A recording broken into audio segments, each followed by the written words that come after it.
Learn English through Stories H2 PDF. Adapted and modified by Kulwant Singh Sandhu. Contents: Adventures of Faluda. Danger in Darjeeling Part 2. Danger in Darjeeling Part 2. By Satyajit Ray. Faluda started to say something as we came out of the shop, but stopped abruptly. I found him staring at a man once again. Was it the same man he had seen last night? He was a man in his early 40s, expensively dressed in a well-cut suit. He had stopped in the middle of the mall to light his pipe. His eyes were hidden behind dark glasses. Somehow he looked vaguely familiar, but I couldn't recall ever having met him before.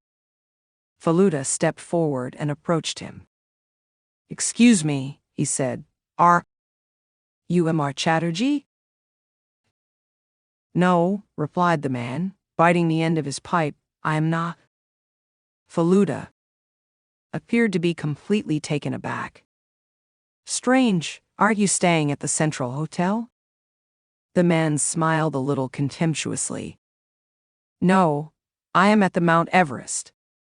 "And I don't have a twin," he said, and strode off in the direction of Observatory Hill. I noticed he was carrying a brown parcel, on which were printed the words, "Nepal Curio Shop." "Faluda," I said softly. "Do you think he bought a mask like mine?" "Yes, he may well have done that. After all, those masks weren't all meant for your own exclusive use, were they? Anyway, let's go and have a cup of coffee." We turned towards a coffee shop. "Did you recognize that man?" asked Faluda. "How could I?" replied, "when you yourself failed to recognize him?" "Who said I had failed?" "Of course you did. You got his name wrong, didn't you?" "Why are you so stupid?" "I did that deliberately, just to get him to tell me where he was staying." "Do you know what his real name is?" "No, what is it?" "Prabir Majumdar." Yes, you're right. Rajan Babel's son, isn't he? We saw his photograph yesterday. No wonder he seemed familiar. But of course now, he's a lot older. Even so, there are a lot of similarities between father and son. But did you notice his clothes? His suit must have been from London, his tie from Paris, and shoes from Italy. In short, there's no doubt that he's recently returned from abroad.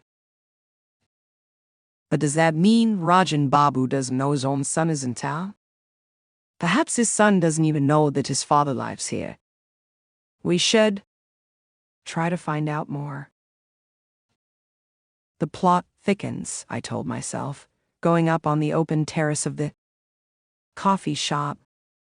I loved sitting here.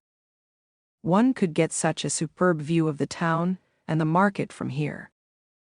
Tinkori Babu was sitting at a corner table, drinking coffee. He waved at us, inviting us to join him.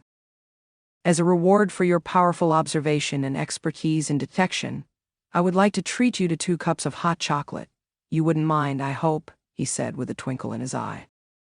My mouth began to water at the prospect of a cup of hot chocolate. Tinkori Babu called a waiter and placed his order. Then he took out a book from his jacket pocket and offered it to Faluda.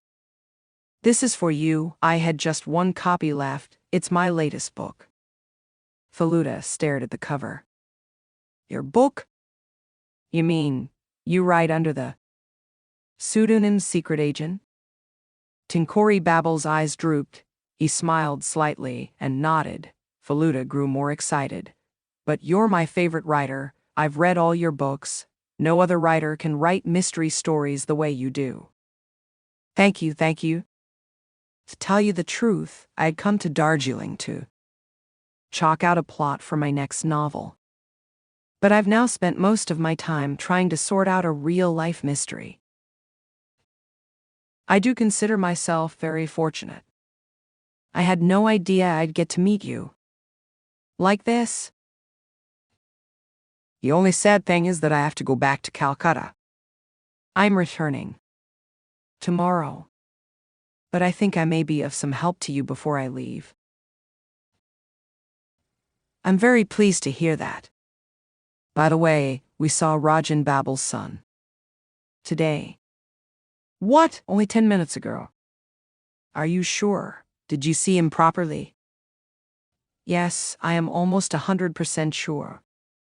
All we need to do is check with the Mount Everest Hotel, and then there won't be any doubt left. Suddenly, Tinkori Babu sighed. Did Rajan Babu talk to you about his son? He asked. No, not much. I have heard quite a lot. Apparently, his son had fallen into bad company. He was caught stealing money from his father's cupboard. Rajan Babu told him to get out of his house. Prabir did leave his home after that and disappeared without a trace. He was 24 at the time. A few years later, Rajan Babu began to regret what he'd done and tried to track his son down. But there was no sign of Prabir anywhere. About 10 years ago, a friend of Rajan Babu came and told him he'd spotted Prabir somewhere in England. But that was all. That means Rajan Babu doesn't know his son is here in Darjeeling. I'm sure he doesn't. And I don't think he should be told. After all, he's already had one shock. Another one might. Tinkori Babu stopped. Then he looked straight at Faluda and shook his head. I think I am going mad really. I should give up writing mystery stories. Faluda laughed.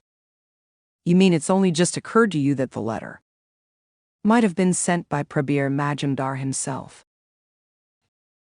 Exactly, but I don't know. Tinkori Babu broke off absent-mindedly. The waiter came back and placed our hot chocolate before us. This seemed to cheer him up. How did you find Dr. Phony Mitra? He asked. Good heavens, how do you know I went there? I paid him a visit shortly after you left. Did you see me coming out of his house? No. I found a cigarette stub on his floor. I knew he didn't smoke, so I asked him if he'd already had a patient. He said yes, and from his description I could guess that it was you. However, I didn't know then that you smoked. Now, looking at your slightly yellowish fingertips, I can be totally sure. You really are a most clever man. But tell me, did you suspect Dr. Mitra as well? Yes, he doesn't exactly inspire confidence, does he? You're right. I'm surprised Rajan Babu consults him rather than anyone else. There's a reason for it. Soon after he arrived in Darjeeling, Rajan Babu had suddenly turned religious. It was Dr. Mitra who had found him a guru at that time. As followers of the same guru, they are now like brothers. I see, but did Dr. Mitra say anything useful? What did you talk about? Oh, just this and that. I went there really to take a look at the books on his shelves. There weren't many. Those that I saw were all old. Yes, I noticed it too. Mind you, he might well have got hold of different books from elsewhere, just to get the right printed words. But I'm pretty certain that is not the case. That man seemed far too lazy to go to such trouble. Well, that takes care of Dr. Mitra. What do you think of Mr. Ghoshal?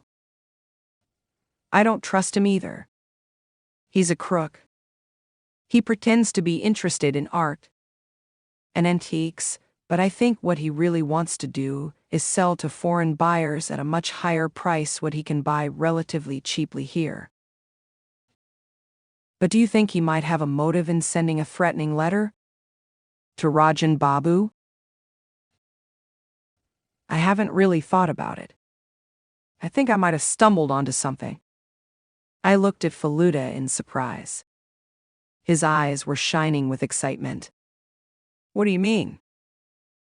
I learned today, Faluda said, lowering his voice, that the shop they both go to is going to get some fresh supplies this evening. Kinkori Babu perked up immediately. I see, he exclaimed. A letter like that would naturally frighten Rajan Babu into staying at home for a few days. In the meantime, Abani Ghoshal would go in and make a clean sweep. Exactly. Kinkori Babu paid for the chocolate and rose. We went out together. My heart was beating fast. Abani Ghoshal, Prabir Majumdar, and Dr. Phony Mitra. As many as 3 suspects. Who was the real culprit? Kinkori Babu went home. Faluda and I walked over to the Mount Everest hotel. They confirmed that a man called Prabir Majumdar had checked in 5 days ago. We were supposed to visit Rajan Babu in the evening, but it began to rain so heavily at around 4 p.m. that we were forced to stay in. Faluda spent that whole evening scribbling in a notebook. I was dying to find out what he was writing, but didn't dare ask. In the end, I picked up the book Kinkori Babu had given Faluda and began reading it. It was so thrilling that in a matter of minutes, all thoughts of Rajan Babu went out of my mind. The rain stopped at 8 p.m. But by then, it was very cold outside. Father, for once, stood firm and refused to allow us to go out. Faluda shook me awake the next morning. Get up, Topsh, quick. What? What is it? I sat up. Faluda whispered into my ear, speaking through clenched teeth. Rajan. Babel's Nepali servant was here a few moments ago. He said Rajan Babu wants to see us, and it's urgent. Do you want to come with me? Of course. We got ready, and were in Rajan Babel's house in less than 20 minutes. We found him lying in his bed, looking pale and haggard. Dr. Mishra was by his side, feeling his pulse. And Kinkori Babu was standing before him, fanning him with a handheld fan, despite the cold. Dr. Mishra released his hand as we came in. Rajan Babu spoke with some difficulty. Last night, after midnight, I woke suddenly, and there it was, in this room. I saw a masked face. Rajan Babu continued, I can't tell you how I spent the night. Has anything been stolen? No. But I'm sure he bent over me. Only to take the keys from under my pillow. Oh, it was horrible, horrible. Take it easy, said the doctor. I'm going to give you something to help. You sleep. You need complete rest. He stood up. Dr. Mishra, said Faluda suddenly, did you go to see a patient last night? Your jacket's got a streak of mud on it. Oh yes, Dr. Mishra replied readily enough. I did have to go out last night. Since I have chosen to dedicate my life to my patients, I can hardly refuse to go out when I'm needed, come rain or shine. He collected his fee and left. Rajan Babu sat up in his bed. I feel a lot better now that you're here, he admitted. I did feel considerably shaken, I must say, but now I think I might be able to go and sit in the living room. Faluda and Kinkori Babu helped him to his feet. We made our way to the living room. I rang the railway station to change my ticket, said Kinkori Babu. I don't want to leave today. But they said if I canceled my ticket now, they couldn't give me a booking for another 10 days. So I fear I've got to go. This pleased me. I wanted Faluda to solve the mystery single-handedly. My servant was supposed to stay in yesterday, Rajan Babu explained. But I myself told him to take some time off. His father is very ill. You see, he went home last night. What did the mask look like? Faluda asked. It was a perfectly ordinary mask, the kind you can get anywhere in Darjeeling. There are at least 5 of those in this room. There's one, look. The mask he pointed out was almost an exact replica of the one Faluda had bought me yesterday. Kinkori Babu spoke again. I think we ought to inform the police. We can no longer call this a joke. Rajan Babu may need protection. Felu Babu, you can continue with your investigation. Nobody will object to that. But having thought things over, I do feel the police should know what's happened. I'll go myself to the police station right away. I don't think your life is in any danger, Rajan Babu, but please keep an eye on that Tibetan bell. We decided to take our leave. But before we left, Faluda said, since Kinkori Babu is leaving today, you're going to be left with a vacant room, aren't you? Would you mind if we came and spent the night in it? No, why should I mind? You're like a son to me. I'd be delighted. To tell you the truth, I'm beginning to lose my nerve. Those who are reckless in their youth generally tend to grow rather feeble in their old age. At least, that's what has happened to me. I'll come and see you off at the station, Faluda said to Kinkori Babu. We passed the curio shop on our way back. Neither of us could help look inside. We saw 2 men looking around and talking. From the easy familiarity with which they were talking, it seemed as if they had known each other for a long time. One of them was a Bani Ghoshal. The other was Prabir Majumdar. I glanced at Faluda. He didn't seem surprised at all. We went to the station at 10:30 to say goodbye to Kinkori Babu. He arrived in 5 minutes. My feet ache from having walked uphill, he said.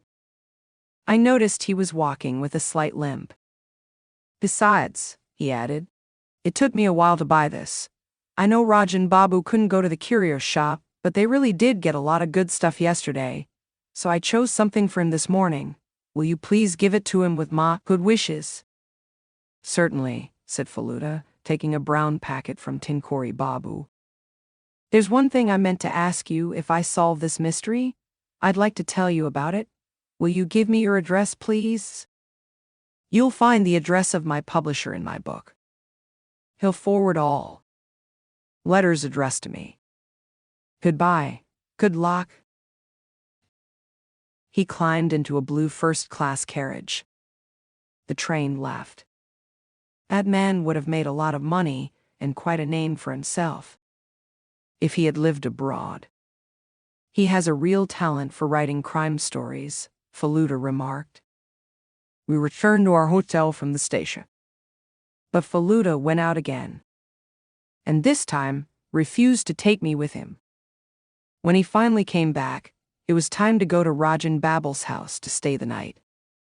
As we set off, I said to him, you might at least tell me where you were during the day. I went to various places. Twice to the Mount Everest Hotel, once to Dr. Miter's house, then to the curio shop, the library, and 1 or 2 other places. I see. Is there anything else you'd like to know? Have you been able to figure out who is the real Kull? The time hasn't come to disclose that. No, not yet. But who do you suspect the most? I suspect everybody, including you. Me? Yes, anyone who has a mask is a suspect. Really, in that case, why don't you include yourself in your list? Don't talk rubbish. I'm not. You didn't tell me that you knew Rajan Babu, which means you were not totally honest with me. Besides, you could have easily used that mask. I did not hide it anywhere, did I? Shut up, shut up.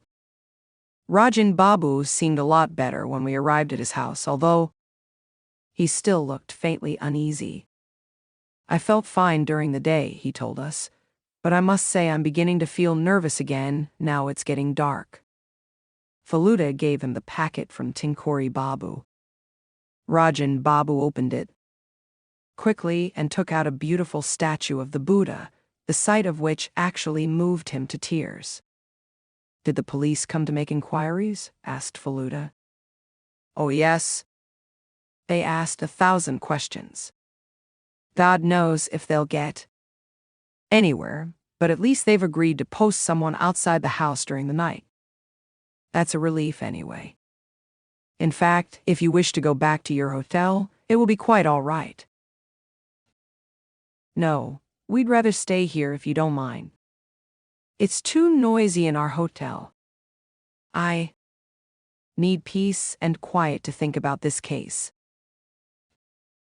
Rajan Babu smiled. Of course you can stay. You'll get your peace and quiet here, and I can promise you an excellent meal. That Nepali boy is a very good cook. I've asked him to make his special chicken curry. The food in your hotel could never be half as tasty, I'm sure. We were shown to our room. Faluda stretched out on his bed and lit a cigarette. I saw him blow out 5 smoke rings in a row. His eyes were half closed.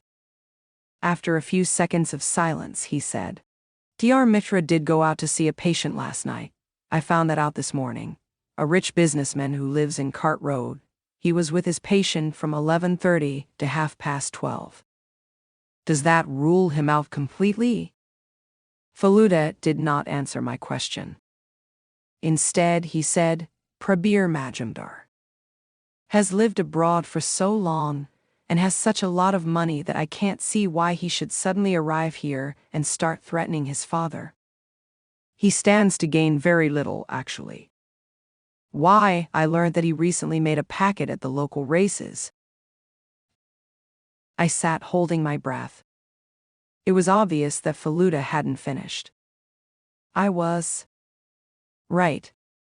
Faluda stubbed out his cigarette and continued, Amar Gilmer has come to Darjeeling from his tea estate. I met him at the Planners Club. He told me there was only one Tibetan bell that had come out of the palace of the Dalai Lama, and it is with him.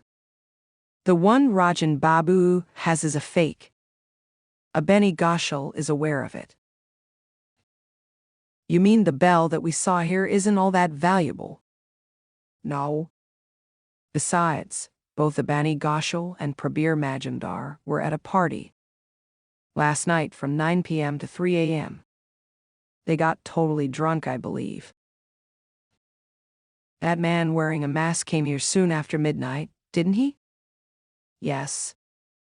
I began to feel rather strange. Well then, who does that leave us with? Faluda did not reply. He sighed and rose to his feet. I'm going to sit in the living room for a minute, he said. Do not disturb me. I took his place on the bed when he laughed. It was getting dark, but I felt too lazy to get up and switch on the lights. Through the open window, I could see lights in the distance, on Observatory Hill. The noise from the mall had died down. I heard the sound of hooves after a while. They got louder and louder, then slowly faded away. It soon grew almost totally dark. The hill and the houses on it were now practically invisible. Perhaps a mist was rising again. I began to feel sleepy. Just as my eyes started to close, I suddenly sensed the presence of someone else in the room. My blood froze. Too terrified to look in the direction of the door, I kept my eyes fixed on the window. But I could feel the man move closer to the bed. There, he was now standing right next to me, and was leaning over my face. Transfixed, I watched his face come closer. Oh, how horrible it was! A mask. He was wearing a mask. I opened my mouth to scream, but an unseen hand held the mask away, and my scream became a nervous gasp. Faluda, oh my God, it's you. Had you dozed off? Of course it's me. Who did you think? Faluda started to laugh, but suddenly grew grave. Then he sat down next to me and said, I was simply trying on all those masks in the living room. Why don't you wear this one for a second? He passed me his mask. I put it on. Can you sense something unusual? Why, no, it's a size too large for me, that's all. Think carefully, isn't there anything else that might strike you as odd? Well, there's a faint smell, I think. Of what? Cheroot? Exactly. Faluda took the mask off. My heart started to beat faster again. TTT. Inquiry Babu? I stammered. Faluda sighed. Yes, I'm afraid so. It must have been extremely easy for him. He had access to all kinds of printed material. And you must have noticed he was limping this morning. That might have been the result of jumping out of a window last night. But what I totally fail to understand is his motive. He appeared to respect Rajan Babu a lot. Why then did he do something like this? What for? Perhaps we shall never know. The night passed peacefully and without any further excitement. In the morning, just as we sat down to have breakfast with our host, his Nepali servant came in with a letter for him. It was once again a blue envelope with a Darjeeling postmark. Rajan Babu went white. He took out the letter with a trembling hand and passed it to Faluda. You read it, he said in a low voice. Faluda read it aloud. This is what it said. Dear Raju, when I first wrote to you from Calcutta, after Janish told me you had a house in Darjeeling, I had no idea who you really were. But that photograph of yours on your mantelshelf told me instantly that you were none other than the boy who had once been my classmate in the missionary school in Bankura 50 years ago. I did not know that the desire for revenge would raise its head even after so many years.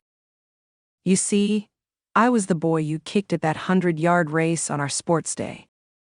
Not only did I miss out on winning a medal and setting a new record, but you also managed to injure me pretty seriously. Unfortunately, my father got transferred to a different town only a few days after this incident, which was why I never got the chance to have a showdown with you then. Nor did you ever learn just how badly you had hurt me, both mentally and physically. I had to spend 3 months in a hospital with my leg in a cast. When I saw you here in Darjeeling, leading such a comfortable and peaceful life, I suddenly thought of doing something that would cause you a great deal of anxiety and ruin your peace of mind, at least for a short time. This was my way of settling scores and punishing you for your past sins. With good wishes, yours sincerely, Tinu. Tinkori Makapadiye.